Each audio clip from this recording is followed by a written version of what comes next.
Yo, gua hari ini udah di Arma Museum bersama Pak Agung Rai. Ini adalah salah satu museum yang pernah mendapatkan gelar museum terbaik di Indonesia. Dan karyanya lengkap banget, Pak. Terima kasih udah menerima kita di sini. Ya, siap. Kita bakal tour langsung sama the owner. Pak. Ya. Ini kita di ruangan apa nih, Pak? Di ruangan modern ya.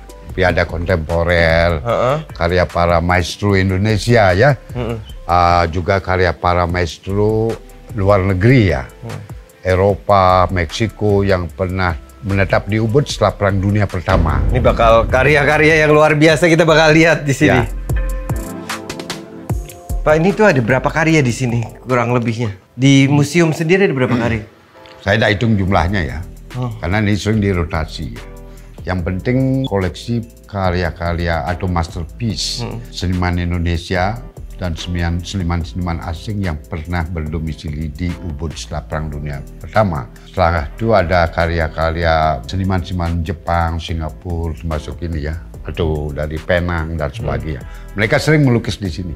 Oke, ya, jadi emang... dari New York, dari Jerman, termasuk juga para guru besar di ITB ya. Termasuk Pak Naryo, termasuk Pak almarhum Pak Sadali, Pak Pirus, Pak Prof. Sriadi Sudarsono.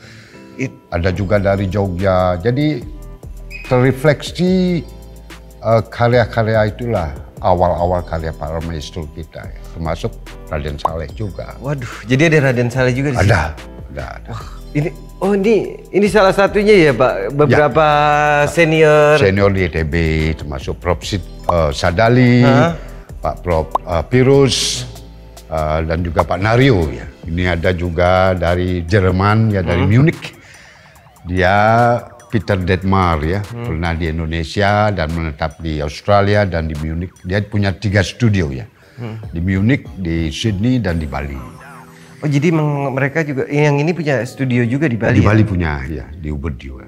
Bapak juga maksudnya kayak sama Pak Naryo dan yang lain tuh punya hubungan dekat juga? Sangat dekat. Itu kalau saya lebih ke pengenalan kepribadian seniman-seniman itu sangat penting ya. Sehingga kita tahu nafas, visinya, karyanya. Tidak bisa kita hanya melihat karya ya, atau tanda tangan ya.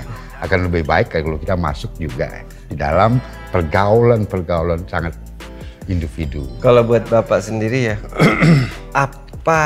ini kan banyak banget seniman ya, dan ruangan juga terbatas.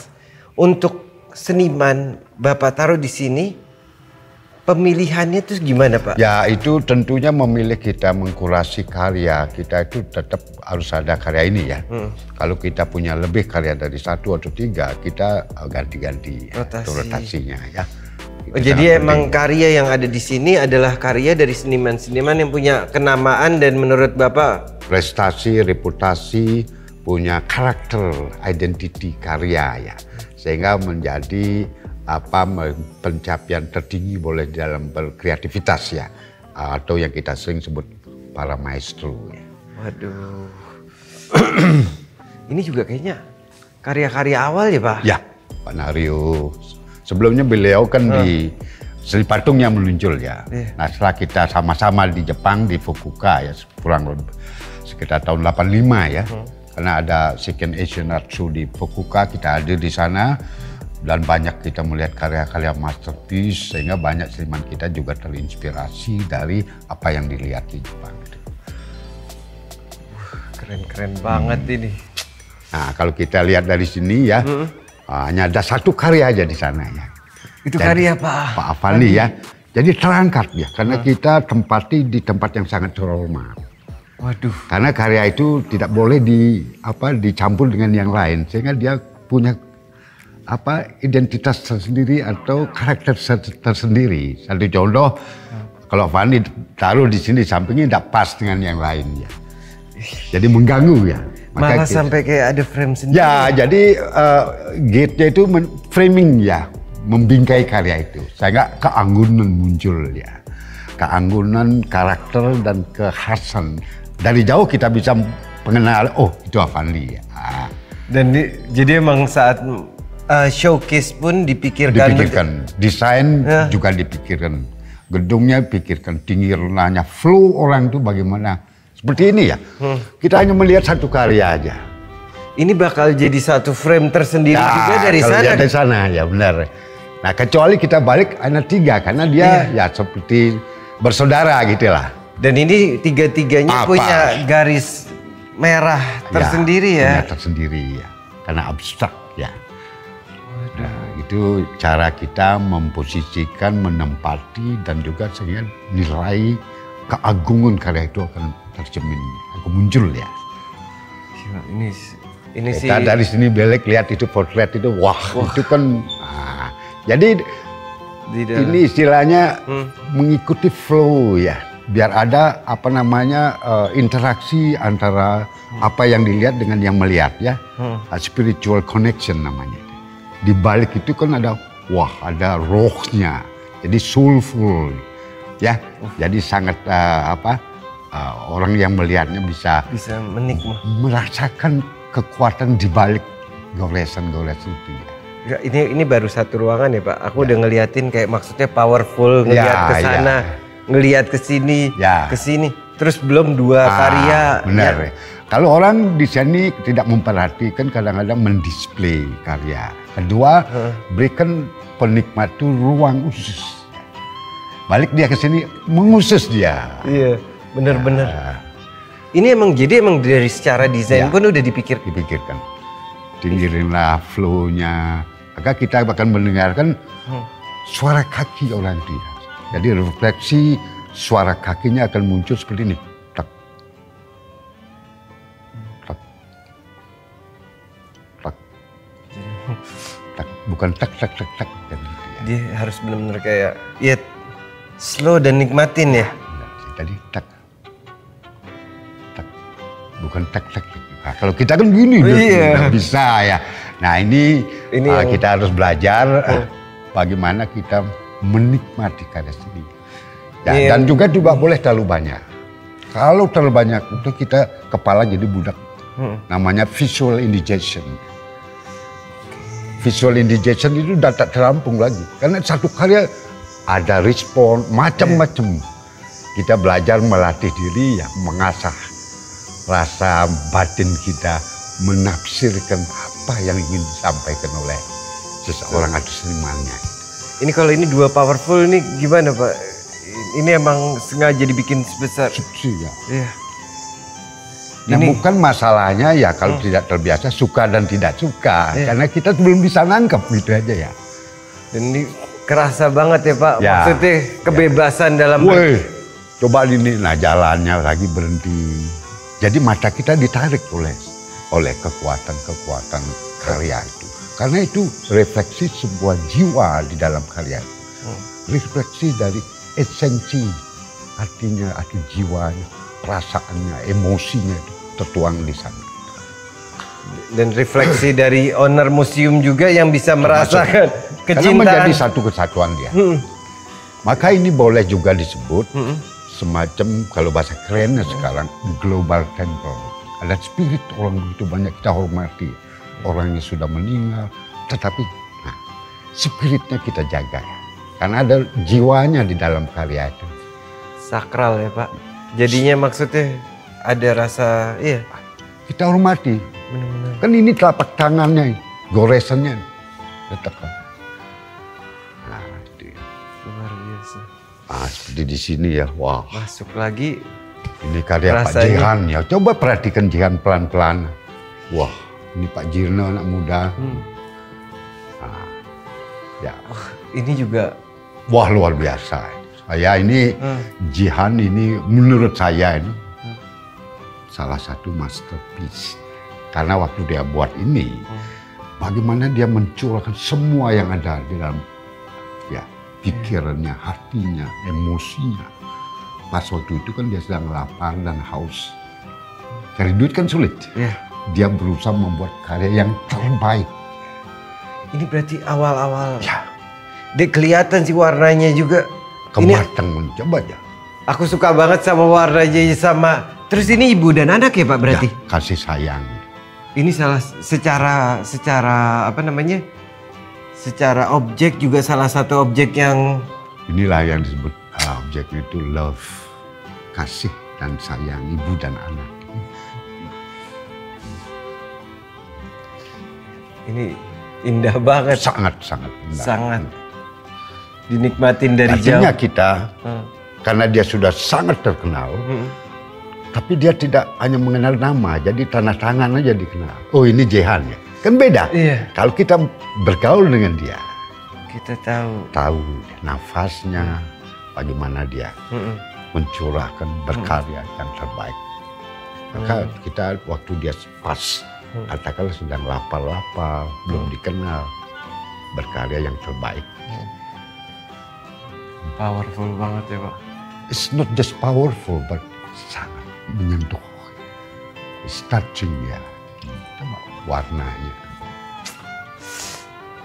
Suka banget ini kombinasi warnanya apa? Pak, Favorit ini. sebenarnya kekuatan Jehan itu ada di sini sebenarnya. Karyanya juga maksudnya bukan cuman seniman-seniman ternama nih, tapi emang beneran karya-karya yang di showcase tuh karya-karya masterpiece lah ya. Betul. Maka ada istilah antara karya ini dengan saya ada jodoh, gitu lah. Ada pertemuan yang menjaga karya itu orang yang mencintai karya dia dan tahan banding gitu. Karena ini ada love itu lah. Ini berarti Bapak tuh kalau boleh nanya dikit ya Pak, koleksi ini tuh berarti udah cukup sebelum Pak Sebelum dia terkenal. Oh, jadi Pak Jehan belum terkenal. Saya sering dipakai model oleh Pak Jehan di Bandung gitu. Pak Agung jadi modelnya sama saya kan muda, kribo. Wah luar biasa ya. Bukan mengenal nama dan karya, tetapi kepribadian kita itu sudah bersahabat, pertemanan itu sudah terjalin. Gitu. Kalau enggak mungkin dapat karya-karya terbaiknya juga dari seniman begitu. Kemana Pak? Kanan kiri Pak? Si kiri dulu. Nah, Enggak. karya Raden Saleh. Waduh. Itu direstorasi di Munich gitu ya. Itu kan pernah dipinjam oleh pemerintah, dipamerkan di Jakarta ya. Pameran pertama kalinya Raden Saleh. Yang zamannya SBY. Iya. Di Ganas kan. Iya di Ganas. Ini kan dipinjam. Ini jadi salah Di satu satu arkiv. jadi semacam jadi apa bintangnya di sana ya. Ini apa judulnya Pak ini? Ini bagus. Itu Pangeran dari Magelang. Oke. Pak, Aristokrat. tapi ini ya dengan kecintaan Bapak terhadap kesenian ya aku. Ini kan sekarang ke Raden Saleh aja kita maksudnya untuk memiliki atau sangat dikit banget di Indonesia Sangat sendiri. dikit, ya. Karena Raden Saleh kan sebelumnya kan tidak banyak orang tahu atau mengenal karena tidak belajar studi ya. Ya padahal dia orang pertama di Indonesia itu belajar di Eropa ya. Dia pergaulannya sudah tingkat para aristokrat di sana dan diterima. Kan tidak mudah diterima oleh para aristokrat atau disebut sublim ya. Jadi pakaiannya Dengan kondisi yang seperti kita masih terjajah ya. masih untuk dijajah naik saya. ke pergaulan sublim aristokrat itu tidak mudah di Inggris diterima di mana-mana. Ya simbol jadi sebuah. Sampai dibikinin tempat sendiri, wah luar biasa. Hanya di Prancis dia dia mampu itulah. Artinya tidak hanya berkat seninya tetapi bagaimana dia masuk ke ranah internasional. Dan di sini bisa kayak digambarkan kembali ya Pak. Aku ngelihatnya maksudnya, aku kalau dari pandanganku sendiri, ini bisa jadi showcase maksudnya gimana beliau menggambarkan kearistokratan, tapi dengan rasa Indonesia yang kuat. Persis, nah, itulah ya ketimuran yang kuat ya. Ini potret, luar biasa. Ini juga, tapi ini kalau di ruang ini sebenarnya di samping Pak Raden Saleh, yang lainnya itu karya masterpiece orang asing yang menetap di Ubud setelah Perang Dunia Pertama. Karya masterpiece-nya.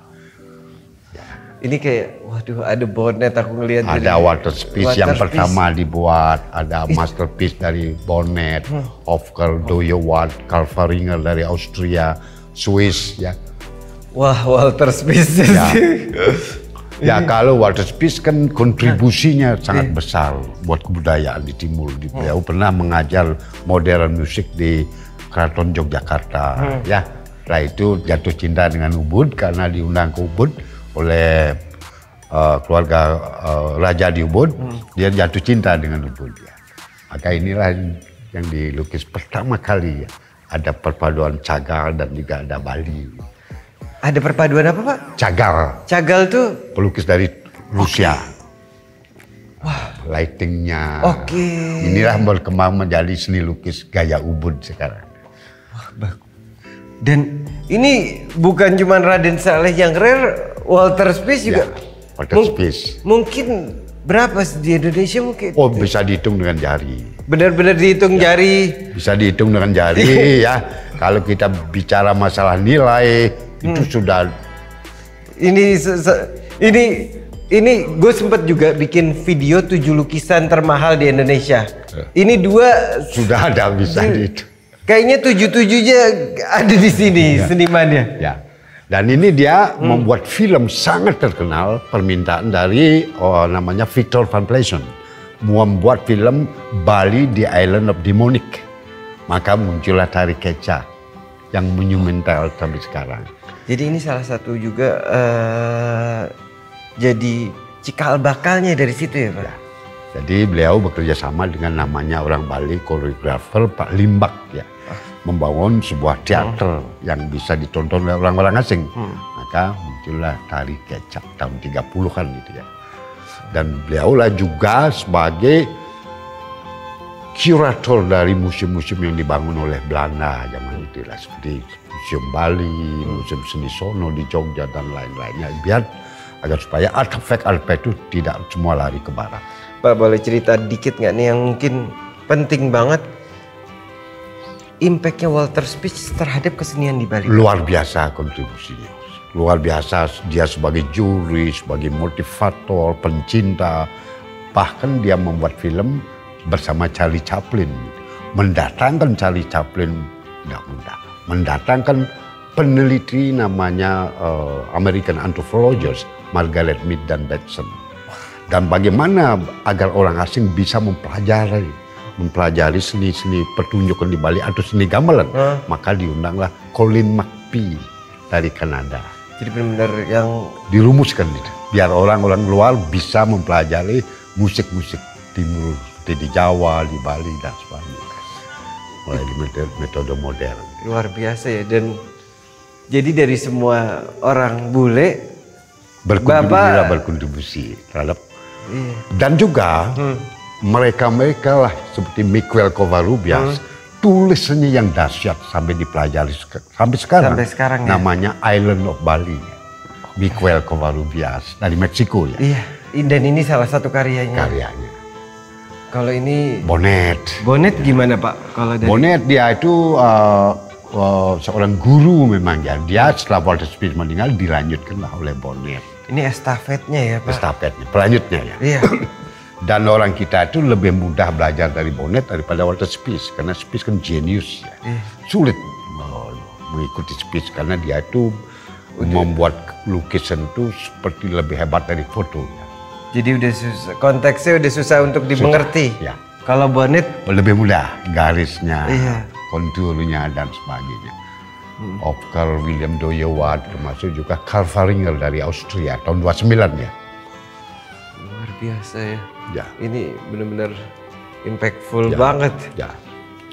Sebenarnya yang mengundang mereka datang ke Bali itu ini Nguyen Kham. Ini kan mirip dengan lukisan batuan. Iya. Nguyen Kham itu orang dari Batavia ke Bali, orang pertama naik sepeda. Batavia ke Bali? Ya. Naik sepeda? Naik sepeda 1901. Dari Batavia sekarang Jakarta ke Bali. Naik sepeda. Goes. Orang pertama naik sepeda dari Batavia ke Bali itu inilah. Keliling Bali dari utara. Namanya Nguyen Kham. Dari situ apa relasinya sama seniman-seniman berikutnya itu apa yang dia sebetulnya yang memberikan impact itu dia kan ahli arkeolog. Ya, penelitian. Maka muncullah pendidikan etnologi, arkeolog, ikonografi inilah. Iya. Salah satu pionirnya. Pionirnya ya. Oke. Ya. Nyewenkam. Ini juga ada Bonet, belangko. Belangko. Belakangan baru belangko. Iya. Ini estafetnya ya Pak, Ya, jatuhnya. semua estafet, ya. Yang berkontribusi. Nah dari sini kita melihat, lagi itu. Ini yang Masif. ini bingkainya ya, Gate membingkai karya itu, Golden Rice ya. Ini berasa Ubud nih Pak, kayak aku ngelihat Ubud di sini. Sana ya. Luar biasa. Wah, dari jauh kalau you lihat gate-nya ini membingkai karya itu sehingga itu teknik spaghetti namanya. Teknik spaghetti gimana Pak? Kayaknya kita mesti lihat dari... Jadi ini baru meninggal, dia baru kontemporer. Dia itu cat minyak itu dikeringkan kayak mie dia. Ini kalau kita berdiri di sini, mata kita sudah diunang. Kayak ini makanya dari tadi aku langsung kayak ada dari sana trek sini, ini trek sana ya. Itu triknya bagaimana mendisplay, mengkurasi karya. Sini juga tapi dibukanya ada Jehan dan Ya. Pak ini dua tapi penting kayaknya ini juga powerful pembuka. Ini Hendra tahun. Wah lama itu. Saya bersahabat sekali dengan Pak Endra. Ini Dia orang baik dia. Kan di penjara Pak Adam Malik yang Bandung. Iya. Saya kan sering bersahabat dengan Pak Adam Malik dulu. Oh gitu Pak. Iya. Tahun 8 keluar 83 kan ya? Ya tahun-tahun masih di itulah. Saya udah bergaul di Jakarta itu tahun-tahun sebelum mereka keluar dari penjara. Kan sering dibawa cat gitu. Ini rasanya beda lagi ya Pak. Yang tadi dibilang secara arsitektur pun kayak dibikin. Ini biar kalau pasang lukis kan tidak boleh didamping, mahal jadinya gitu ya menempati. Bener-bener mewah. Sujoyono ya, Pasar Minggu. Nasah Jamin, Bagong. Ini kan novelis kita dari Aceh ya, menetap di Jogja. Gimana Pak Bagong? Pak boleh cerita sedikit nggak? Ini Pak, itu novelis kita, aslinya dia orang Aceh tapi menetap di Jogja. Jadi karena karya ini sangat puitik ya. Yang tadi saya bilang ada hijau di atas hijau. Ya. Ini rasanya ya. Ya. Bener-bener. Ini kalau yang ini bikin adem ya. Adem. Bener-bener. Puitik jadi ya. Beda kalau lihat karya Rudiat ya. Ini Rudiat ya. Bandung ya. Ini berasa langsung kayak, iya rasanya Kontras. kontrasnya kerasa sekali ya Pak. Ya. Coba lihat karya Prof. Sriadi Sudarsono ya. Ini objeknya Istri saya ini. Itu saya. itu yang ganteng siapa tuh Pak? Ya. Ini asli, ini hadiah dari Pak Prof. Sriadi Sudarsono. Jadi, kok bisa sampai jadi objek itu? Karena pasti... bersahabat, berteman. Karena kita bergaul, ya diminta jadi model, setelah itu dihadiahi. Luar biasa. Ya, kita kayak keluarga gitu lah. Ini anak-anaknya masih kecil tuh, Bu Farida, Wianto, ya wah lihat. Wiantonya ngaco. Gede banget, Gede banget. keren banget. 83 itu ya. Hah? Dia starting pointnya dia menanyakan 83. Tapi emang kontemporer dia. nikmat banget. Dindingnya kan pas, ukurnya pas. Ini tahun berapa Pak? 83. Masih. Iya 83, kita udah zaman dulu sebelum ini kan kita udah buat pameran di Taman Ismail Marzuki. Gaya apa Lilin Menangis namanya. Wianto gimana Pak? Kalau dari pandangan Bapak yang udah Oh, lama. pelukis seniman sangat. Dia seniman, dinamik, dia penulis, seniman dia tuh benar-benar dia melawan mau keluar dari kumkuman tradisi-tradisi itu ya. Ya benar-benar dia kan suka traveling kemana-mana ya. Iya. Suka bicara, suka nulis puisi macam-macam. Dan di dalam karya dia disinilah sebuah perlawanan sebenarnya muncul gaya Wiantoismenya ya. Yang ini kan ya dia terpengaruh oleh atau terinspirasi karya-karya dari surat ya abad ke-11 ya. Pointillis namanya. Ini berarti secara dekat itu rasanya pointillis. Pointillisme ya surat ya abad ke-11.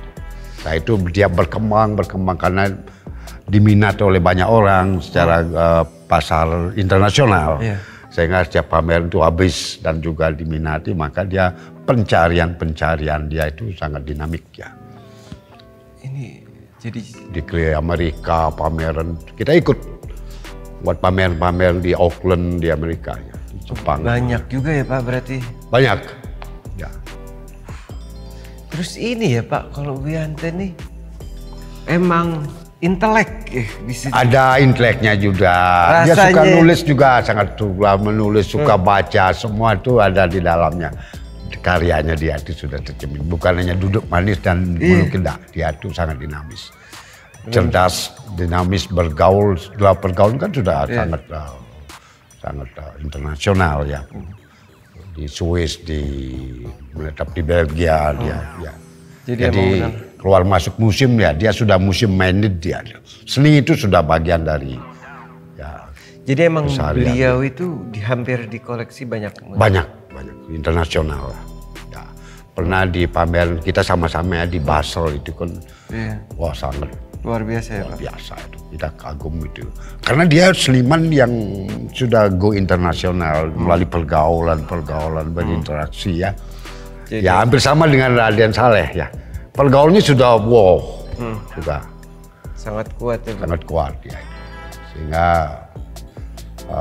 diterima oleh banyak kalangan kolektor, pencinta seni dan sebagainya ya. Ini ada 3 lagi, siapa nih Pak? Ini Ken Patton dari Kanada, itu dari Singapura, ini anak muda. Kalau ini kan banyak ya, sudah. Pencarian dia muda, masih mencari, tapi sudah kelihatan kuat ininya kuat, ya. Secara ombaknya sih kalau yang ini ya Pak. Ya, kuat. Ombaknya kuat sekali. Ya, salah satu kontemporer yang kuat ya. Seniman Bali Bawo. Juga berarti? Ya, Bali ya. Bawo namanya. Luar biasa. Kali itu Singapura ya. Rasa Singapura ya, Singapura itu ya. Karena dulu saya itu kan banyak di Singapura kerjasama dengan Brother McNally ya. Bukan membantu ya di LaSalle College ya. Oke, jadi emang sebenarnya museum ini pun secara edukasi publiknya berkontribusi di beberapa sektor ya Pak? Sebenarnya gimana ya, karena kecintaan itulah. Kita kan sering juga buat pameran event di Jepang kerjasama dengan Sakura Parts Company, dengan Laporet Bijiskan, dengan ID Design Center. Setiap tahun tuh kita kalau tidak tuh sekali 2 kali sudah buat event di sana gitu ya. Agar tahu gimana pasar kita gitu ya. Kita kan harus mempromosikan seni-seni yang ada di Indonesia, hanya tidak Bali aja ya. Ya sampai ke Amerika kemana kita perlu marketing itu penting ya. Membangun narasi itu penting ya. Siapa sponsor kita, bagaimana pameran kalau kita di Jepang atau di Tokyo, di Osaka, kita tahu ya. Jadi ada study case. Ada study case, penting itu ya. Kalau di Australia bagaimana bentuk sponsorship-nya itu seperti apa, tanggung jawabnya seperti apa. Kalau tidak laku seperti bagaimana, kan macam-macam. Apakah pameran kondisinya apresiasi, apakah komersial, ya tergantung sponsor kita. Luar biasa Pak. Ya itu harus kita mengenal infrastruktur itu ya. Biar kita tidak kecewa ya. Kan sering kan misunderstood ya. Salah paham baru dikirim tiket sudah. Nanti kan barang keluar masuk itu kan harus izinnya seperti apa. Ya itu study hal itu yang study harus infrastruktur itu harus kita kuasa. Jadi buka hitungannya kalau di hiking tuh buka ini juga ya, buka jalur ya Pak. Buka ya. Nah itu sudah kita jemati ya, jemati membangun infrastruktur. Ya kalau kita pameran bentuknya macam-macam ya, itu tadi. Nah biasanya kalau ketemu kita sponsor yang benar ya, di atas dia masih ada. Yang paling top itu ya paling tidak 50% harus laku kan. Atau dia mencarikan pembelinya. Itu baru dibilang sponsor yang hebat. Proper. Luar biasa. Bukan ini. Dia posisi dia sebagai apa di sana kan harus tahu kita ya. Yang menandatangani siapa kan harus tahu ya. Ya itu maka kita sering buat pameran besar ya di internasional Itu penting, kita harus promosikan karya-karya seni itu. Ya, karya-karya seniman kita ya. Jadi emang sebenarnya museum ini bukan cuman showcase the artwork, tapi ada banyak gerakan-gerakan yang harus dilakukan untuk Betul. Termasuk juga kehadiran tamu-tamu penting ke Museum Arma seperti sebelum dibuka sudah Ratu Elizabeth berkunjung ya desa ini ya. Pak Gus Dur, Desmond Tutu, presiden-presiden kita termasuk Megawati, Bibi, sudah termasuk Prabowo, termasuk SBY, semua itu walaupun mereka belum paham tentang seni, bagaimana ini sebenarnya kan karya olah kreatif ya. Sebenarnya ini melahirkan seperti di Ubud itu ekonomi kreatif berbasis seni yang ada di pedesaan. Sehingga desa itu bisa membangun ekonominya melalui melalui kreativitas, melalui seni, patung dan sebagainya. Bahkan Barack Obama juga sudah terakhir Pak Obama dengan keluarganya, saya yang handle dia 5 jam di sini ya. Oh betul. Ya, saya 5 jam keliling. Karena Arma Museum ini kan luas. Jadi terintegrasi, ada ruang, ada persawahan, ada kehidupan sehari-hari sama ya, living tradisi ya. Ada tumbuh-tumbuh yang mengandung unsur herbalnis atau homeopatik ya. Ada karya maestronya, ada sebuah titik tolak yang secara kronologi kita bisa melihat bagaimana perjalanan Pak Avandi satu contoh. Nah, yang Avandi kan orang mengenal yang sekarang aja ya, yang kayak spaghetti. Itu aku pingin penasaran nih ngomongin Pak Avandi. Sebelum itu kan ada seperti kita mengenal ya. Ini dulu skate naturalis, ada ini baru dia chronological ordernya di showcase juga di sini. Ya. Periode ini kan ada ya. Jadi emang sebenarnya aduh detailnya lagi itu sampai ke atas-atasnya. Ada. Coba ini aja kan. Iya. Ukiran pintunya, tingginya. Ini berapa lebar sih Pak? Arma Museum ini ada berapa seluruh? Kalau tanah properti itu 7,5 hektar. 7,5 hektar ya, 75.000 meter persegi. Dan aku tiap ngelihat another side there is always something. Ini baru kita di dalam, belum di luarnya, maka livingnya. Dia benar-benar ini sama sana aja udah beda ya Pak? Beda. Ini temen atau? Temen. Pak, tapi Avandinya dari tadi aku dari awal bikin video tuh udah penasaran. Ini apa Pak? Cerita dikit dong Pak. Ini sebenarnya adu ayam ini yang sabung ayam ini. Ya, dia yang kalah ini. Ini bisa suka kalau orang yang punya pisau itu kan dapat kakinya sebagian. Ini kepalanya di bawah, kalau di atas satu kaki diambil oleh yang punya taji namanya. Ini emang tahun 80-an ini. Dan Arma punya karya memajang karya Pak Avandi yang sabuk ayam, which is salah satu inspired by Bali juga. Ya, karena dia sering melukis di sini kan. Ini kan salah satu inspirasi yang datangnya dari sini kan Pak ya? Ya. Di sini lebih agak ada rasa-rasa kontemporer ya Pak? Ada. Apalagi dari tadi kayak ngeliatin terus ini. Itu kontemporer, ini udah kontemporer. Pak, oh ini masih ada berapa lagi ya Pak? Masih nggak habis-habis ya, kayak karya di sini luar biasa semua. Rasa-rasa kontemporernya lebih. Apa yang mau di-highlight dari ruangan kalau yang corner sini Pak sebenarnya? Kalau di sini kubismenya ini Ubud seperti zaman sekarang ini kubis itu. Inilah Ubud sekarang itu. Ini Ubud sekarang ya dengan kontemporernya beli. Iya. Dengan rasanya. Tapi udah nggak ada itu Pak yang mandi kayak gitu di Ubud. Ada. Oh ada. Saya kan tinggal di kampung. Oh iya. Ini karyanya Pak Mas Guruh ya. Oh ada lagi nih karya-karya. Ini Avandi sebelum terkenal. Ini Pak Avandi? Avandi ini. Nah, maka kalau lihat itu kan orang mengenal itu Avandi. Masih realis. Luar biasa. Ini dan maksudnya masih bisa kerasa kan kalau kita mundur dikit aja. Ya. Bisa kelihatan antara dua karya ini kan Pak? Ya.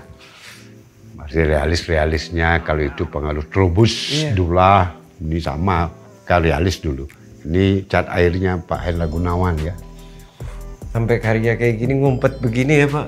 Ini lukis kan masih zaman kerajaan, zaman Belanda. Tag Belanda. Oh iya. Kan di Bali ada raja yang kooperatif dengan Belanda, ada yang anti Belanda. Oh ini yang kooperatif dengan Belanda. Ini belakangnya kenapa Pak ya? Itu dia orang yang menentang Belanda. Oke. Kan dipukulin biar mereka. Gila. Karena rajanya ini pro Belanda. Ini lukisan historikal berarti ya? Ya, dihadiahkan ke Puri dulu oleh Pak Afandi.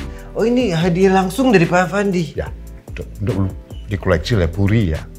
Ini Hendra, luar biasa ya. Boy cat air langka itu. Itu dibuat di Pulau Seribu itu. Bener-bener. Ini kontemporer juga ya. Jadi emang benar-benar ini baru satu ruangan dari beberapa ruangan yang ada di sini. By the way bakal ada Bali, itu juga ceritanya kuat banget. Ya. Kalau emang benar-benar kalian suka, sampai 100.000 view, ini video kita bakal lanjut ke ruangan berikutnya. Jadi jangan lupa like, komen, dan ramein ini video. Pak, terima kasih banyak. Sampai ketemu next one. Ya.